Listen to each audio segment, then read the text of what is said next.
So hello and welcome back to yet another video. This is your programming friend Piyush. I hope आप सभी लोग बहुत अच्छे होंगे। और अभी तक आपने मेरा C++ का कोर्स कैसा लग रहा है, अगर अच्छा लग रहा है तो आप कमेंट में बता सकते हैं मुझे, और फिर हम इसके बारे में आगे बात करेंगे। तो आज की वीडियो में जो हमारा टॉपिक होने वाला है वो होने वाला है वेरिएबल्स और डेटा टाइप्स। हम किसके बारे में पढ़ेंगे? हम पढ़ेंगे वेरिएबल्स क्या होते हैं एंड डेटा टाइप क्या होता है, डेटा टाइप। ठीक है, तो ये आगे सबको पता होगा, ये मैंने कमेंट लिख दिया है। तो वेरिएबल और डेटा टाइप क्या होता है? हम सभी को पता है कि रैम क्या होती है। रैम आपके लैपटॉप में, आपके मोबाइल में, आपके स्मार्ट डिवाइसेस में बेसिकली रैम होती है। तो रैम को अगर मैं समझूँ तो रैम होता है। अब अगर कोई भी प्रोग्राम अगर आपका रन कर रहा है, कुछ भी चीज़ अगर आप अपने लैपटॉप में खोला है, अपने मोबाइल में खोला है, अपने किसी भी स्मार्ट डिवाइस में खोला है, तो वो कहीं ना कहीं किसी भी जगह तरह से रैम में स्पेस ले रहा हो। रैम को एक तरीके से मान सकते हो कॉलोनी टाइप, जिसमें बहुत सारे मकान बने। तो जो भी नया मकान बनेगा वो उस कॉलोनी में स्पेस लेगा एक, ठीक। बट रैम इज़ टेम्परेरी, तो वहाँ पे एक टेम्परेरी स्पेस होती है, क्योंकि आप हमेशा किसी भी प्रोग्राम को एवरी टाइम नहीं खोले रख सकते। अगर आपने प्रेजेंटेशन के लिए पावर पॉइंट ऑन किया है तो जब तक आपका काम है तब तक आप करोगे, और उसके बाद जैसे ही आपका काम ख़त्म हो जाएगा आप पावर पॉइंट को बंद कर दोगे, और जैसे ही आप बंद करोगे आपकी लोकेशन वहाँ से, मेमोरी स्पेस वहाँ से खाली हो जाएगा। उदाहरण के तौर पे इसको ऐसे समझ सकते हो, जैसे आपने घर बनाया, आप कुछ दिन रहे, कुछ टाइम तक रहे, और जब आप नहीं रहे तब आपने उस जगह को पूरा खाली, मतलब घर आप पूरा बुलडोजर से, जैसे हमारे यूपी में कहा जाता है बुलडोजर बाबा, तो बुलडोजर से आपने पूरा घर तबाह कर दिया और आपने वो जगह फिर खाली कर दी ताकि उस जगह पे कोई और अपना मकान बना सके। तो ये इस तरीके से, या एक कह सकते हो जब आप रेंट पे फ्लैट लेते हो तो आप उसमें रहते हो, और जब आपका काम ख़त्म हो जाता है, आप जब जाना चाहते हो तो अपना सारा सामान लेकर के हट जाते हो ताकि कोई दूसरा भी उस जगह पे ऑक्यूपाई कर सके। तो इसीलिए इसको रैंडम एक्सेस मेमोरी बोलते हैं, यानी टेम्परेरी मेमोरी। इसको इस तरीके से समझो कि अगर सपोज करो रैम एक मेल बॉक्स है। मेल बॉक्स मतलब जैसे पोस्ट ऑफिस में पोस्ट बॉक्सेस होते थे जिसके अंदर हम चिट्ठी डालते थे, उसी तरीके से ये मेल बॉक्स को, मतलब पोस्ट ऑफिस वाले पोस्ट बॉक्स को मेल बॉक्स कहा जाता है। अब हर एक मेल बॉक्स में कुछ ना कुछ चिट्ठी है। अब चिट्ठी के अंदर क्या है, उसके कुछ इन्फॉर्मेशन दी गई है। तो रैम भी इसी तरीके से है कि उसके स्पेस है मेमोरी में, और ये सपोज करो स्पेस हैं सारे मेल बॉक्सेस, उसके अंदर जो डेटा घुसा हुआ है, यानी कि जो उसमें जो आपका जो चिट्ठियाँ घुसी हुई हैं वो आपका डेटा है। तो जो पुरानी लैंग्वेजेस थी, पुराने टाइम की जो लैंग्वेजेस थी, उन लैंग्वेजेस में क्या था कि आप डायरेक्टली कह सकते थे, मतलब जो कंपाइलर या फिर जो प्रोग्रामिंग लैंग्वेजेस होती थी वो डायरेक्टली एक्सेस करती थी रैम को, ठीक। मतलब डायरेक्ट मेमोरी एक्सेस उसमें हो जाता था कि जैसे सपोज करो कि आपको मेल बॉक्स में जाना है तो आप ही खुद चले गए और आपने मेल बॉक्स के अंदर जाके चेक कर लिया कि भैया कितने कौन कौन सी क्या क्या चिट्ठी आई हैं, क्या चिट्ठी में लिखा है। बट C++ जो है वो डायरेक्ट मेमोरी एक्सेस को अलाउ नहीं करता है। उसमें अगर आपको आपके मेल बॉक्स पे जाना है तो आपको किसी एक मीडियोकर की ज़रूरत पड़ेगी, जो वो मीडियोकर आपके लिए वो इन्फॉर्मेशन वहाँ से लेके आएगा। तो उस मीडियोकर को क्या बोला जाता है? ऑब्जेक्ट। तो यानी कि आप जब भी आपको कोई डेटा या वैल्यू जो आपकी मेमोरी में स्टोर है उसको अगर आपको चाहिए तो आप किसकी मदद लोगे? आप ऑब्जेक्ट की मदद लोगे। ऑब्जेक्ट के पास राइट है कि आप वहाँ से वो चीज़ें उठा सकता है, वहाँ पे देख सकता है। तो अगर कोई ऑब्जेक्ट है तो बेसिकली इस जो मेल बॉक्स है, मेल बॉक्स को आप बोल सकते हैं एक ऑब्जेक्ट बन गया, और ये कहीं ना कहीं भी स्पेस ले रहा है। इसी ऑब्जेक्ट को हम जब इसका नाम दे देते हैं, वैसे बेसिकली ऑब्जेक्ट का कोई नाम नहीं होता, जब हम ऑब्जेक्ट को नाम दे देते हैं एक, तो उसको हम बोल देते हैं वेरिएबल, और उस ऑब्जेक्ट का जो नेम होता है उसको हम क्या बोल देते हैं? That is known as identifier, ठीक। सपोज करो एक कोई ऑब्जेक्ट है, या फिर आप किसी भी चीज़ को, जैसे आप अपनी एज आप स्टोर करना चाहते हो, तो आप एज के लिए आपने क्या बना दिया? एक ऑब्जेक्ट बनाया। तो आपने कोई जो ऑब्जेक्ट बनाओगे, पहले आप ऑब्जेक्ट बनाया तो उसका वो जब आप उसने नाम रख दिया आपने एज, तो वो जो एज है दैट इज एज ऑब्जेक्ट। अब जो ऑब्जेक्ट जो था उसको हम बोल देते हैं वेरिएबल, और जो एज जो आपने नाम रखा है उसको आप बोल देते हो identifier. This is the basic difference, ठीक। तो अब वेरिएबल को एक उदाहरण के तौर पे और समझो कि आप ऐसे समझो कि वेरिएबल ऐसा है और उसके अंदर आपके कुछ डेटा स्टोर है, जितने भी कंटेनर है सारे वेरिएबल है, इसके अंदर आपका डेटा स्टोर है। अब वेरिएबल लिखने के लिए हम पहले तो अपना थोड़ा सा कोड लिख लेते हैं। मैं यहाँ पे लिखता हूँ #include iostream, this is header file. फिर हम क्या लिखेंगे? फिर हम लिखते हैं अपना नेम स्पेस, ठीक है, नेम स्पेस स्टैंडर्ड, और सेमी कॉलन लगाना हम बोल चुके हैं, इंट मेन, ठीक। अब इंट मेन क्या है, ये जो इंट है ये क्या है और जो मेन है ये क्या है। तो मेन जो है वो फंक्शन का नाम है और इंट ये कुछ गड़बड़ चीज़ है, ये क्या चीज़ है, तो इसके बारे में अभी बात करेंगे। बट जब वेरिएबल की जहाँ पे बात आती है, जब हम बात करते हैं तो वेरिएबल में क्या होता है, आपकी दो चीज़ें आती हैं। सबसे पहली चीज़ आपका क्या आता है, आपका डेफिनेशन आता है, या फिर बोल सकते हो सबसे पहले आता है डिक्लेरेशन। ठीक है, फर्स्ट थिंग आपका आता है कि आप डिक्लेयर क्या करते हो। ठीक है, आप वेरिएबल को डिक्लेयर करते हो। डिक्लेरेशन मीन्स किस तरीके से आप वेरिएबल को आप डिक्लेयर करना चाहते हो, मतलब आपने उसको डिफाइन कर दिया, आपने डिक्लेयर कर दिया कि हाँ ये एक वेरिएबल है। ये क्या बताता है, कंप्यूटर को ये बताता है जब आप कोई भी वेरिएबल को डिक्लेयर या डिफाइन करते हो, या फिर डिक्लेयर बोल दो या फिर इसको कहते हो डिफाइन करते हो, तब वो क्या करता है, तब वो कंपाइलर को बताता है कि भैया आपने इसके लिए कोई एक स्टोरेज बना दी, मतलब आपने रैम में इसके लिए एक स्टोरेज बना दी, और अब ये वेरिएबल जो है, ये जो ऑब्जेक्ट जो है, नेम्ड ऑब्जेक्ट जिसको हम वेरिएबल बोलते हैं, ये अब कहीं ना कहीं रैम में कोई ना कोई स्पेस ले रहा है। अब जब आप डिक्लेयर कर देते हो, डिफाइन कर देते हो, तो मैंने क्या बोला, वेरिएबल क्या करता है, वेरिएबल आपका कोई वैल्यू अपने अंदर स्टोर करता है। तो जब आप उसके अंदर कोई वैल्यू असाइन करते हो, कुछ उसको वैल्यू देते हो, तो उसको हम क्या बोलते हैं, इनिशियलाइजेशन। ठीक है, अब कंट्रोल और बैकस्लैश दबाएंगे तो ये कमेंट बन जाएगा, और कंट्रोल और बैकस्लैश दबाएंगे तो ये वाला भी कमेंट हमारा बन जाएगा। ठीक, अब डिक्लेरेशन कैसे होता है और आपका डेफिनेशन कैसे, मतलब आप इनिशियलाइज कैसे करते हो। तो डिक्लेरेशन करने के लिए if you want to declare a variable, आपको एक सिंटैक्स फॉलो करना पड़ता है। सिंटैक्स क्या होता है भैया, सिंटैक्स होता है किसी भी चीज़ को लिखने का तरीका, एक रूल बनाया गया है कि आपको ऐसे ऐसे लिखना है। अगर आप हैशटैग इंक्लूड की जगह मैं इंक्लूड हैशटैग लिख दूँ तो वो गलत हो जाएगा। तो कुछ एक प्रॉपर रूल्स जो होते हैं जिससे आप कोई भी चीज़ को लिखते हो कोड में, उसको सिंटैक्स बोला जाता है। पहले आपको यहाँ पे डेटा टाइप लिखना पड़ेगा, डेटा टाइप के बाद फिर वेरिएबल का नेम लिखना पड़ेगा, और वेरिएबल का नेम लिखने के बाद यहाँ पे आप सेमीकोलन लगा दोगे। अब वेरिएबल नेम तो आपको पता है, जैसे सपोज करो मुझे किसी की एज स्टोर करानी है, मतलब मैं चाहता हूँ कि मैं कोई एज यहाँ पे ले आऊँ, एक एज मतलब किसी की मैं एज स्टोर करना चाहता हूँ, तो एज के लिए मैं एक एज वेरिएबल बनाऊंगा और यहाँ पे कर दूंगा। अब डेटा टाइप क्या चीज़ है, डेटा टाइप को इस तरीके से समझो, जैसे ये यहाँ पे इंट जो है, this is also data type.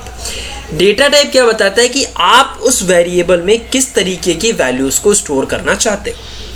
उदाहरण के तौर पे इसी फिगर को लेके देखते हैं, यहाँ पे बहुत सारे कंटेनर्स हैं आपके पास, अलग अलग कंपनी के कंटेनर हैं, और हर एक कंपनी में उनका खुद का कोई मटेरियल होगा। आप इस कंपनी का मटेरियल इसमें नहीं डाल सकते, आप इस कंपनी का मटेरियल इसमें नहीं डाल सकते। और इजी वे में समझाऊंगा तो आपके किचन में बहुत सारे डब्बे रखे होंगे जिसमें मम्मी बहुत सारा सामान रखती हैं, तो उन डब्बों में आपके पास चीनी का एक डब्बा होगा यानी शक्कर का, और आपके पास एक नमक का डब्बा होगा, आपके पास मसालों के डब्बे होंगे, आपके पास हल्दी का डब्बा होगा, मिर्ची का डब्बा होगा, अचार का डब्बा होगा।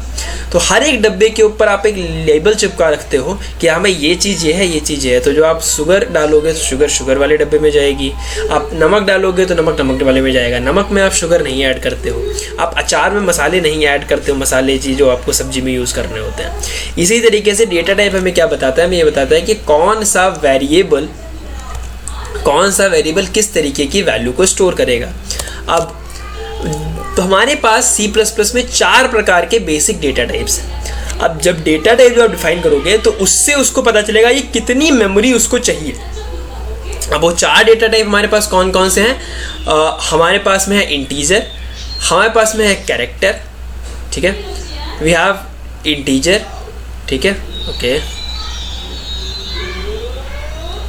हाँ, हमारे पास में इंटीजर है, हमारे पास में कैरेक्टर है, हमारे पास में फ्लोट है और हमारे पास डबल है। ये 4 तरीके के अलग अलग तरीके की आप वैल्यूज़ स्टोर कर सकते हो। इंटीजर मतलब जिसमें बेसिक आपकी वैल्यूज़ आती हैं -32767 से 32767 तक की वैल्यूज़ जो हैं वो आप इंटीजर में स्टोर कर सकते हो। कैरेक्टर में क्या होता है, जैसे ABCD, तो इसमें ASCII वैल्यूज़ होती हैं, तो -127 से 127 मीन्स ABCD EFGH ये आप वैल्यू स्टोर कर सकते हो। फ्लोट में क्या होता है, फ्लोट में आप डेसिमल वाली वैल्यूज स्टोर कर सकते हो और अप टू 6 डिजिट्स आप डेसिमल लगा सकते हो। डबल में क्या होता है, डबल में आप अप टू 10 डिजिट्स जो आप है डेसिमल लगा सकते हो। इसी तरीके से इनके साइज कुछ डिफाइन कर दिए गए, यानी integer 4 byte, character 1 byte, float 4 byte और डबल 8 बाइट। सपोज करो कि ये एक आपकी मेमोरी है, ठीक, इसके अंदर कुछ मेमोरी में मैं कुछ कलर चेंज करता हूँ पहले इसका, आई गेस ये सही है। हाँ, इस मेमोरी के अंदर कुछ यहाँ पे स्पेसेस दिए गए हैं, मतलब हर एक डब्बा दे दिया गया कि भाई ये डब्बा इनका है, डब्बा इसका है। और हर जो मेमोरी जो होती है वो कॉन्टिग्यूस होती है, मतलब अगर इसका नंबर 2 है तो इसका 3 होगा, जैसे आपकी कॉलोनी में नहीं नंबर सब मकान के दिए होते हैं। अब जब आपने कोई इंटीजर वेरिएबल डिफाइन किया तो इंटीजर कितनी बाइट लेता है, 4 बाइट। एक डब्बा 1 बाइट को स्टोर कर रहा है, तो अगर मैं 4 बाइट की बात करूं तो ये 1 2 3 4 यानी इतने स्पेस जो है ये आपके इंटीजर वाले वेरिएबल के लिए यहाँ पे स्टोर हो जाएगी। अब इसमें सिर्फ इंटीजर लगेगा, तो जब तक वो वेरिएबल है तब तक वो काम करेगा, अदरवाइज जैसे ही आप उस वेरिएबल को हटा दोगे काम खत्म हो जाएगा, ये वाली जगह यहाँ से खाली हो जाएगी। सिमिलरली करेक्टर कितना लेता है, करेक्टर सिर्फ 1 बाइट लेता है, फ्लोट जो है वो 4 बाइट लेता है और डबल जो है वो 1 एक्स्ट्रा बाइट लेता है। क्लियर। C++ में एक और ऐड किया गया, ये तो C में है, C++ में एक एक्स्ट्रा ऐड किया गया जिसको हम बोल देते हैं बूल। तो बूलियन वैल्यू या फिर बूल जो होता है उसमें सिर्फ आपके ट्रू या फॉल्स वैल्यूज आती हैं, यानी 0 या 1 या फिर ट्रू या फॉल्स। जब आपको किसी चीज़ में चॉइस करना होता है यानी तब आप उसमें क्या करते हो, तब आप बूलियन वैल्यूज स्टोर करते हैं। तो ये कुछ बेसिकली 5 तरीके के आपके डेटा टाइप आ जाते हैं आपके C++ में। ठीक, अब इनके तरीके से हम देखते हैं किस तरीके से हम यहाँ पे बना सकते हैं कोई कोड को। तो एग्जाम्पल मानो, अब जब इंट है मतलब एज जो है, एज में हम इंटीजर वैल्यूज़ को स्टोर करते हैं, तो हम इसके आगे क्या लिख देंगे, इंट। अब इसका मतलब क्या है, जैसे ही मैंने ये लिखा, अब जब कंपाइल होगा कोड तो इसका मतलब क्या है, ये यहाँ से 4 बाइट की जो वैल्यू, 4 बाइट की जो मेमोरी स्पेस है वो एज में डाल देगा। बट अभी हमारे पास एज की कोई वैल्यू नहीं है। अब हम इसको इनिशियलाइज करते हैं। इनिशियलाइज करने का क्या मेथड है, इनिशियलाइज के लिए जैसे ही हम एज लिखेंगे, एज के आगे हम कुछ वैल्यू लिख देंगे। सपोज करो मेरी एज 20 है तो मैं यहाँ पे 20 लिख देता हूँ और सेमीकोलन लगाऊंगा। तो अब क्या मतलब है, यहाँ पे ये डिफाइन हो रहा है, दिस इज कंपाइल टाइम, कि यहाँ पे ये डिफाइन हो गया। और डिफाइन होने के बाद में अब ये क्या करा, अब इसने स्पेस इसको बता दी कि भाई वहाँ पे स्पेस है, बस जगह अभी भी खाली है। ठीक, और जगह वो कैसे भरेगी, जब हम उसमें कोई वैल्यू डालेंगे। और वैल्यू कब डालेंगे, जब हम उसको इनिशियलाइज कर देंगे। तो डिफाइन करने या डेफिनेशन का जो मतलब है वो क्या है कि आप उसके लिए कोई मेमोरी स्पेस फिक्स कर रहे हो, और इनिशियलाइजेशन का मतलब क्या है कि आप उसके लिए आप उसमें वैल्यू डाल रहे हो।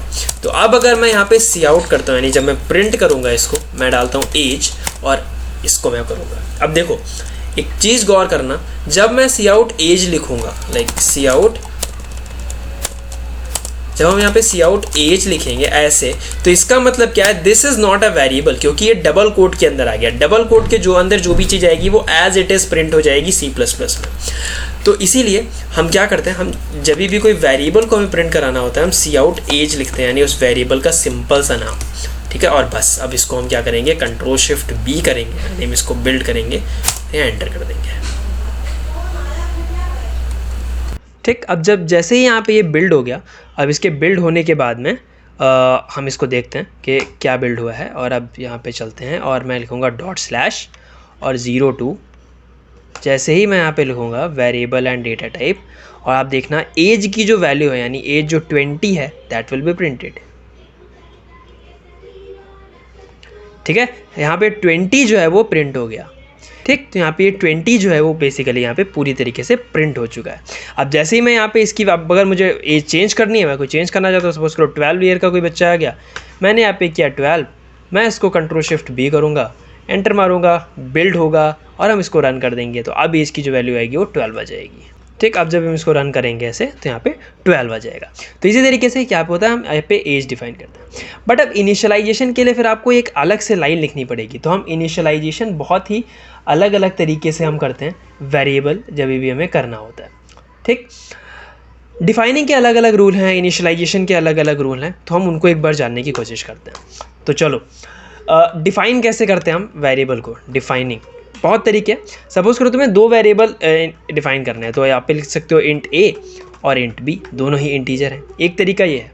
दूसरा तरीका आपके पास क्या है, आप int a, b ऐसे भी आप इनिशियलाइज कर सकते हो, ये भी सही है। int a और b अलग अलग भी आप इनिशियलाइज डिफाइन कर सकते हो। int a और b आप एक साथ डिफाइन कर सकते हो।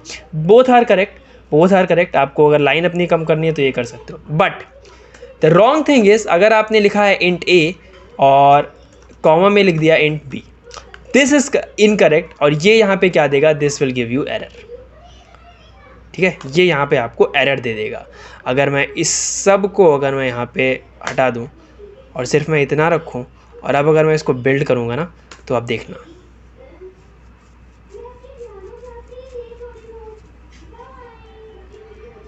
ठीक है। बिल्ड होने के बाद में इसने क्या बोला, int a comma int b, और ये यहाँ पे एरर दिखा रहा है। तो हम इस तरीके से हम इसको डिफ़ाइन नहीं कर सकते। हमें अगर डिफ़ाइन करना है तो एक तरीका है, बस आप यहाँ पे सेमीकोलन लगाओ और एंटर कर दो। अगर दो आप अलग अलग तरीके से डिफ़ाइन करना चाहते हो तो दोनों अलग अलग लाइन पे आप करोगे। दिस इज़ नॉट, मतलब आप एक लाइन में भी कर सकते हो, बट एक वो कोडिंग करने का एक तरीका होता है, रिकमेंड नहीं करते। ठीक, ये तो एक ही डेटा टाइप के हो गए। आप एक ही डेटा टाइप के एक साथ आप कर सकते हो, इंट a कॉमा b।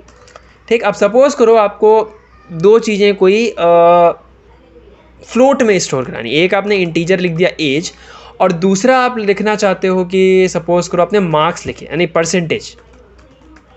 अब परसेंटेज तो भैया उसमें डेसिमल में भी आता है, और आप सोचते हो कि मैं इसको डबल बना दूं, यानी फ्लोट बना दूं। तो अब यहाँ पे दो परसेंटेज पे जब होर करोगे, क्या बोल रहा है, इंट परसेंटेज। एज पे क्या बोल रहा है, इंट एज। हमें इसको क्या बनाना है, हमें इसको फ्लोट बनाना है, तो हम इसको अलग अलग डिफाइन करेंगे और इसके आगे हम लिख देंगे फ्लोट। अब जो आप परसेंटेज पे होवर करोगे तो ये फ्लोट हो गया, नाउ इट इज फ्लोट। ठीक, ओके, तो यहाँ पे ये हटा दो बिकॉज दो बार वो नहीं करता। ठीक, तो ये चीज़ें कुछ रूल होते हैं, मतलब आपके पास कुछ रूल्स हैं वेरिएबल डिफाइन करने के, एक बार उनको देख लेते हैं। तो जो रूल्स हमारे पास हैं, it can be a short name और डिस्क्रिप्टिव नेम। मतलब जो सबसे पहला नेम क्या है, आपके पास एक शॉर्ट नेम होना चाहिए और आपके पास डिस्क्रिप्टिव नेम होना चाहिए। लेट अस सपोज कि आप किसी की एज स्टोर कर रहे हो तो आप वेरिएबल का नाम भी एज रखो। आप किसी का नेम स्टोर कर रहे हो तो वेरिएबल का नाम नेम रखो। अगर आप किसी का स्कूल नेम यूज़ कर रहे हो तो आप स्कूल नेम ऐसे लिख सकते हो। एक तरीका ये है लिखने का, इसको बोलते हैं कैमल केसिंग। और एक तरीका ये है, आप स्कूल अंडरस्कोर नेम, आप स्पेस नहीं दे सकते वेरिएबल के अंदर। दूसरा, can contain letters, digits and underscores.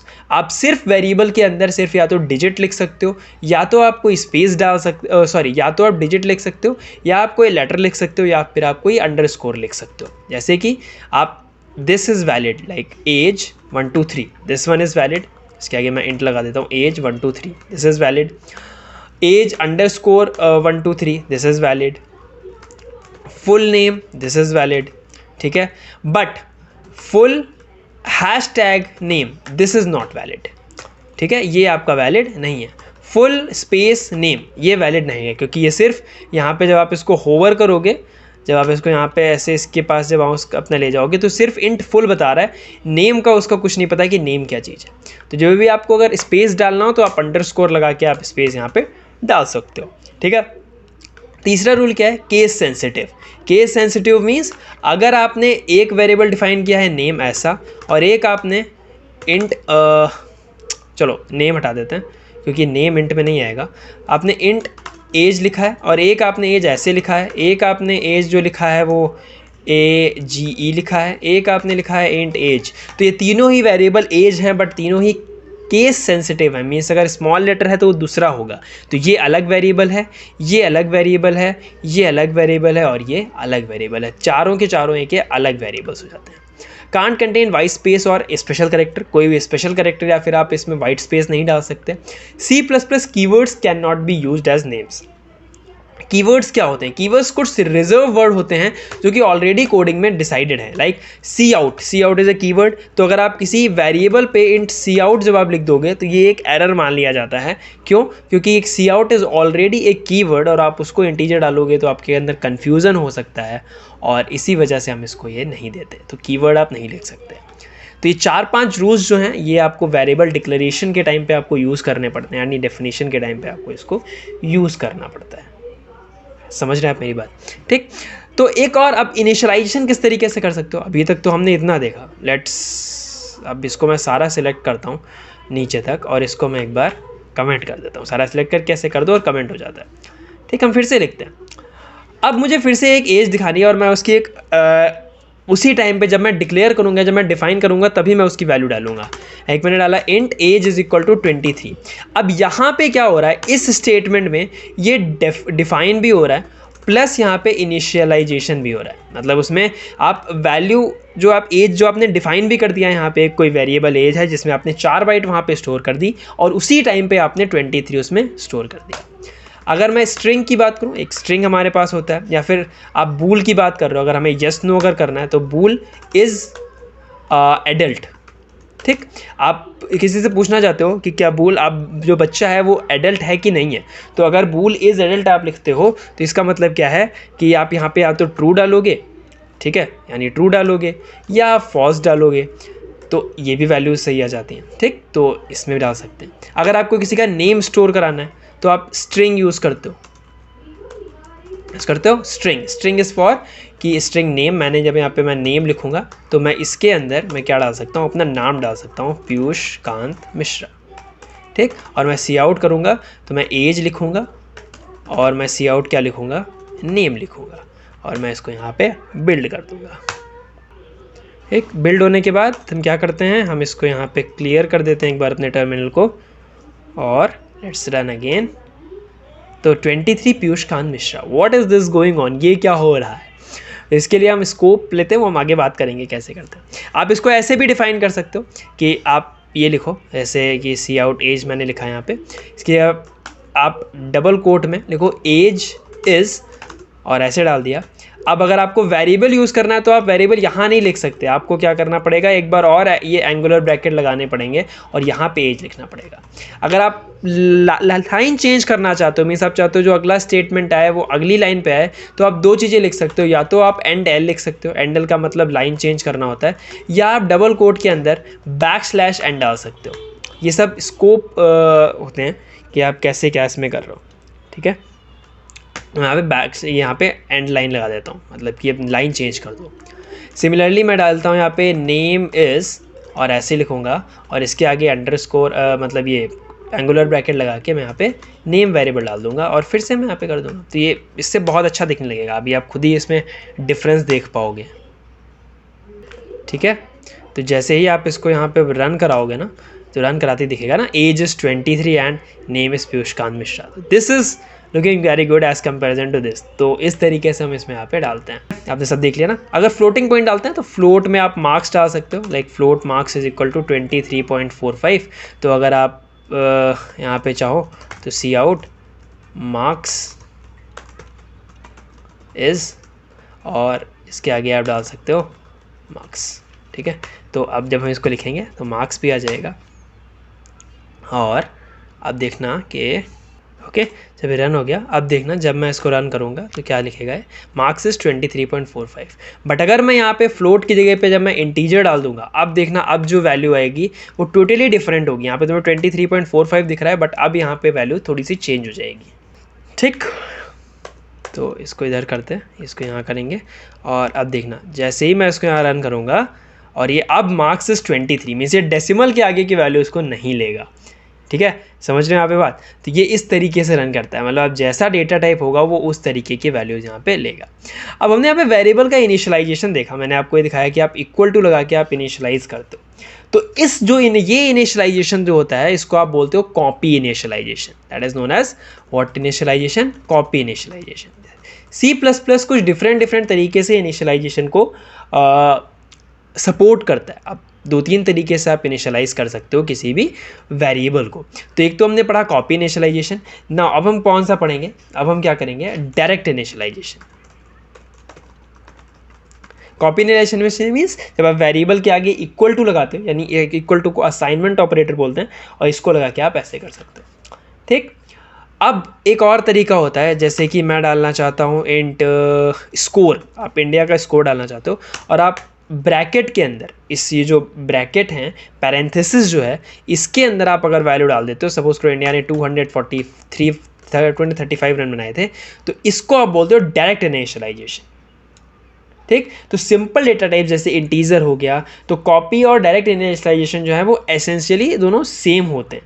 ठीक,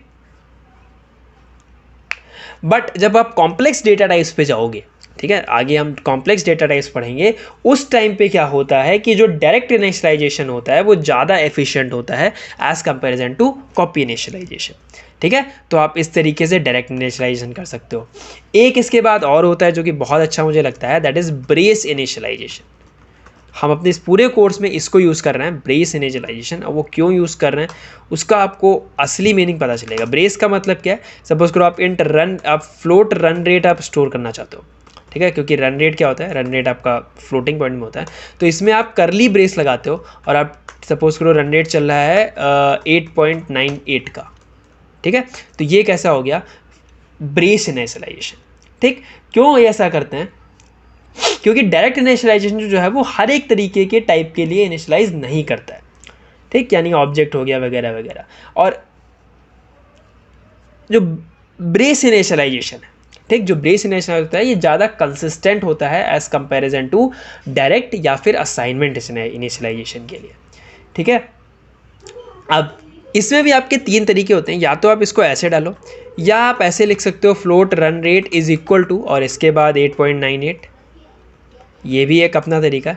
या आप लिख सकते हो फ्लोट रन रेट और इसके बाद फिर आप कुछ ऐसे कर सकते हो कि आप स्पेस डाल दो और 8.98 ऐसे डाल दो, ठीक है। ये मैं यहाँ पे डाल देता हूँ float run rate 1, float run rate 2, float run rate 3 और इसके कुछ हम दे देते हैं 7, इसको हम दे देते हैं 6, ठीक है। तो कुछ ऐसे भी डाल सकते हैं और इनकी सबकी वैल्यूज़ अगर मैं यहाँ पे आपको सी आउट करके दिखाऊँ तो आप देखना रन रेट 1 और इसके आगे मैं एंडल लगाता हूँ अब, ठीक है, ठीक है। रन रेट 1 मैंने इसको कॉपी पेस्ट कर दिया, रन रेट 2 और रन रेट 3। तो जब हम इसको रन करेंगे, ओके, तो it is giving me an error. What is error, because ये कह रहा है कि run rate 3 is not defined. आप देख सकते हो ना क्या बोल रहा है, run rate 3 is not declared. क्यों, क्योंकि यहाँ पे आर जो है वो स्मॉल है और यहाँ पे आर जो है वो कैपिटल है, मैंने जानबूझ के किया था। तो अब आप इसको यहाँ पे या तो चेंज कर दो या वहाँ पे चेंज कर दो, दैट इज़ परफेक्टली फाइन। तो आप देख सकते हो ना कि छोटी छोटी मिस्टेक्स हमारे कोड में कितना ज़्यादा ही बकवास क्रिएट करती हैं, है बात, ठीक है। तो अब ये सक्सेसफुली कंपाइल हो गया और अगर हम इसको प्रिंट कराएं यहाँ से तो देखना 6.8, 238.98, 7.98, मार्क्स इज 23। अच्छा देखो, मार्क्स के बाद मैंने यहाँ पे लाइन चेंज नहीं करी तो उसी के साथ में लिख दिया ना उसने 0.98, 7.98, 6.98, ठीक है। तो ये एक तरीका है। अब मैंने क्या बोला था, ब्रेस इनिशियलाइजेशन हम यूज़ करेंगे, क्यों, क्योंकि जैसे अभी हमने ऊपर देखा कि मैंने यहाँ पे लिखा था int marks is equal to 23.45, तो मैंने डेसिमल वाला जो है यानी कि फ्लोट वाला है वो मैंने इंटीजर में इनिशियलाइज कर दिया। बट अगर अब यही चीज़ सपोज करो मैं इसमें डालना चाहता हूँ, इंट माई मार्क्स, मैंने एक अलग वेरिएबल बनाया और मैं इसके अंदर मैं फ्लोटिंग पॉइंट अगर मैं डाल दूँ, ठीक, 23.45, अगर मैं सपोज करो मेरे पास कुछ अलग मेरे परसेंटेज आए 98.99, ठीक है, ज़िंदगी में तो कभी आया नहीं, सपोज करो आ गया 98.99। अब मैं इसको चाहता हूँ कि मैं यहाँ पे इसको प्रिंट कराऊँ, तो मैं यहाँ पे लिखूँगा माई मार्क्स, बिल्कुल सिंपल है। अब ये क्या हम कर रहे हैं, this is known as initialization plus declaration, initialization plus declaration. अब देखना यहाँ पे जो एरर आएगा, बिकॉज मैं इंटीजर डेटा टाइप यूज़ कर रहा हूँ, मैं इंटीजर डेटा टाइप यूज़ कर रहा हूँ और मैं यहाँ पे जो वैल्यू है वो मैं फ्लोट दे रहा हूँ, you will get an error here. देखो क्या मिला कि narrowing conversion of F this is from double to int, ये डबल इसको मानता है और डबल से आप इंट में जा रहे हो, तो इसलिए ऐसी चीज़ अलाउ नहीं है। अगर मैं यही यहाँ पे इसकी जगह पे मैं ये ब्रेसिंग वाला ही कर दूँ, मतलब अगर मैं ये ब्रैकेट वाले अगर मैं ले गया हूँ पैरेंथेसिस वाले, और अब अगर मैं इसको यहाँ पे बिल्ड करूँगा, तब देखना ये परफेक्टली रन हो जाएगा, ठीक है। अब देखो ये कंपाइल हो गया सक्सेसफुली। तो इसीलिए जब हम ब्रेस इनिशियलाइजेशन यूज़ करते हैं तो हम ब्रेस में क्या होता है, हम अगर ऐसा कुछ वैल्यू डाल भी रहे हैं कि इंटीजर में हम फ्लोटिंग डाल रहे हैं तो वहाँ पे एरर आ जाएगा। तो इट इज़ माई रिकमेंडेशन कि आप ब्रेसिंग इनिशियलाइजेशन यूज़ करो एज कम्पेरिजन टू दिस। तो आप ऐसे अब हम जब भी करेंगे ना तो हम इसी से इनिशियलाइज कर रहे होंगे, ठीक। तो ये कुछ होते हैं इनिशियलाइज करने के कुछ बेसिक से तरीके C++ में। और एक और भी तरीका होता है, अगर आप किसी भी वैल्यू को कुछ नहीं देना चाहते हो, लाइक मैंने इंट दिया, इंट स्टार्ट, मैं कुछ वैल्यू डालना चाहता हूँ और मैं चाहता हूँ इसकी इनिशियलाइजेशन 0 से हो। अब क्यों 0 देते हैं, अगर सपोज करो आप ऐसे डाल दोगे और इस केस में क्या हो गया, आपने खाली जगह तो स्टोर कर दिया, अपने मेमोरी में खाली जगह ले ली, बट उसमें कुछ वैल्यू नहीं है, तो उसमें कोई भी कब्जा कर सकता है। मतलब आपने प्लॉट ले लिया एक और आपने अभी तक उस पर अपना मकान नहीं बनाया है, तो लोग उस पर कूड़ा फेंकने लगते हैं, कुछ लोग उसमें पेड़ बना देते हैं, बच्चे खेलने लगते हैं। तो अगर आप ऐसा चाहते हो कि आप कुछ भी गार्बेज उस पर आ जाए तो आप ऐसे छोड़ सकते हो, तो एक गार्बेज वैल्यूज उठा लेगा, कुछ भी वैल्यू उठा लेगा। बट अगर आप चाहते हो कि आप कुछ बन जाए तो आप उसकी बाउंड्री तो एटलीस्ट बना दो ना। तो हम ये क्या करते हैं, हम इसको इनिशियलाइज कर देते हैं और इसकी वैल्यू क्या हो जाती है 0। तो अब अगर मैं यहाँ पे लिखूँगा सी आउट और मैं स्टार्ट को सी आउट करूँ, यानी अब मैं लिखता हूँ स्टार्ट इज़, और यहाँ पे लिख देते हैं स्टार्ट, इसके आगे मैं लाइन चेंज कर देता हूँ, ठीक है। अब जब तब देखना यहाँ पे क्या आएगा। एरर आ गया ना भाई, इंट माई मार्क्स नहीं लिख सकते हम यहाँ पे फ्लोट लिखेंगे, तो फ्लोट लिख दिया हमने। अब चलो करो, तुम भी यार मेरे को गलत करा देते हो सब लोग, ठीक है। अब देखो इसको जैसे ही रन करेंगे ना बैकस्लैश करके, तो स्टार्ट इज 0, यानी अब इसकी वैल्यू क्या है 0। तो हमेशा ऐसे बनाओ, जब भी कोई वेरिएबल डिक्लेयर करो, अगर इसको उस समय इनिशियलाइज नहीं करना चाहते हो तो आप यहाँ पे इनिशियलाइज कर सकते हो, ठीक है। तो आगे से लंबा वीडियो बहुत चला गया। अगले में हम बात करेंगे कि और कौन कौन से हमें डेटा टाइप्स की, सपोज करो अगर मुझे कोई बहुत बड़ी वैल्यू स्टोर करनी हो, लाइक सपोज करो मुझे इंट लेंथ स्टोर करनी है किसी एक डिस्टेंस की, यानी सपोज करो मुझे डिस्टेंस स्टोर करना है, कहाँ से, distance from Delhi to America, और या फिर समझो distance of earth from sun, तो वो कुछ इतनी वैल्यूज़ होंगी, सपोज करो कुछ ऐसी वैल्यूज़ हैं, ठीक। अब अगर मैं यहाँ पे डिस्टेंस को अगर मैं यहाँ पे प्रिंट करा दूँ, ठीक है, अब अगर मैं डिस्टेंस को कंपाइल करता हूँ तो then you will see an error here.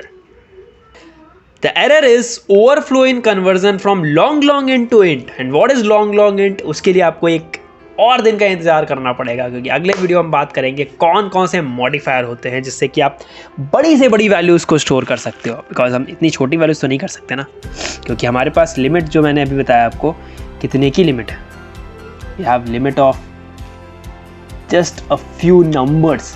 कि जब आप इंटीजर देखते हो, जब आप फ्लोट देखते हो, जब आप डेटा टाइप देखते हो, कोई भी कैरेक्टर वगैरह, तो आपके पास इतनी लिमिट है, मतलब आप 32767 से 32767 तक ही डाल सकते हो वैल्यूज़, बट हमें तो बड़ी वैल्यूज़ चाहिए। उसके लिए हम क्या करेंगे वो अगले वीडियो में बात करेंगे। तब तक के लिए अपना ख्याल रखो, खुश रहो और पढ़ते रहो। Take care, bye bye, tata and see ya, have a good day.